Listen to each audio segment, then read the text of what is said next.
আসসালামু আলাইকুম সবাইকে welcome to Rima mini blog. আসলে আজকালকার সময়ের জন্য অনেকে অনেক কিছু করতে পারে না, আবার গরমের জন্য করতে পারে না। তাই চলে আসলাম আজকে আপনি কিভাবে সংরক্ষণ করে পরোটা ভাজতে পারবেন বা আগের দিন বানিয়ে কিভাবে আপনি পরের দিন পরোটা বা রুটি বানাতে পারবেন সেটা নিয়ে চলে আসলাম আজকের রেসিপি। এই যে সুন্দর করে আমি রুটিটা বেলে দেখাচ্ছি, একটা রুটি বেলে দেখাবো, তারপর প্রত্যেকটা রুটি আমি সেম পজিশনে বলে দেখাবো। এই যে প্রত্যেকটা রুটি আমার বলা শেষ। এবার আমরা কিছু পলিথিন আগে থেকে ধুয়ে শুকিয়ে নিব রোদে। আর একবার পলিথিনটা ধুয়ে শুকালে আপনি বারবার ব্যবহার করতে পারবেন একই পলিথিন। এই যে আমি এখানে একটা পলিথিনের উপর একটা রুটি এভাবে রেখে রেখে আমি সংরক্ষণ করে দেখাচ্ছি আপনাদেরকে। আর আমি যেভাবে সংরক্ষণ করব ঠিক সেম পদ্ধতিতে আপনারাও সংরক্ষণ করবেন, তাহলে আপনারা রুটি একটার সাথে একটা লাগবে না, এবং কি যখন আপনি ভাজবেন কেউ বুঝতেই পারবে না আপনি কতদিন আগে রুটিটা বেলে রেখেছেন ডিপ ফ্রিজে। এই যে আমি একটার পর একটা পলিথিন দিচ্ছি, একটা রুটি দিচ্ছি, এভাবে রাখতেছি।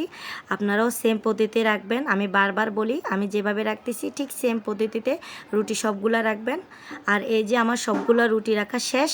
এবার আমি দেখাচ্ছি, একটা আমি কাচের প্লেটে করে সুন্দর করে রুটি সবগুলো আমি নিয়ে নিয়েছি, এবং এগুলাকে আমি ডিপ ফ্রিজে রাখার জন্য চলে যাচ্ছি।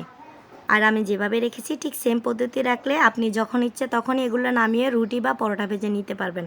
আর এই যে দেখেন আমি একদম সবার উপর লেভেলে রাখতেছি, নিচে কখনোই রাখবেন না, কারণ মাংসের পানি পড়ে রুটিগুলো আপনার নষ্ট হয়ে যেতে পারে। ঠিক এভাবে উপরে রাখবেন। আর এগুলো আমি 8 ঘন্টা পরে আপনাদেরকে দেখাচ্ছি। এই যে আমি সকালে রাতে রুটিগুলো বলেছি এবং সকালে দেখাচ্ছি রুটিগুলার কি অবস্থা। এই যে দেখেন এক একটা শক্ত হয়ে গেছে এবং একটার সাথে একটা লাগেনি। ঠিক আছে, এবার চলেন আমরা পরোটা বা রুটি বানিয়ে দেখাই আপনাকে। প্রথমে একটা কড়াই নিয়ে কড়াইটায় গরম করে তারপর আমি একটা একটা করে একটাই রুটি আপনাদেরকে আমি ভেজে দেখাচ্ছি। এই যে দিয়ে দিলাম। এবার আমি এটাকে আস্তে আস্তে করে উল্টিয়ে নিব। এই যে আস্তে আস্তে উল্টানোর পরে এক পর্যায়ে দেখবেন আপনি রুটিটা নরম হয়ে গেছে একদম। আপনার মানে আপনি মনে হবে যে আপনি এখনই মাত্র বেলে এটাকে ভাজতেছেন।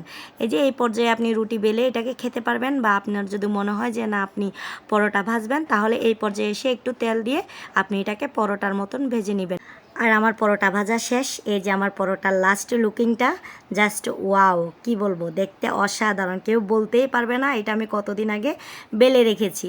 তো এই যে দেখেন আজকে আমার পরোটার রেসিপি ভালো লাগলে সবাই লাইক করবেন, কমেন্ট করবেন এবং কি সাবস্ক্রাইব করে দেবেন। আসসালামু আলাইকুম সবাইকে।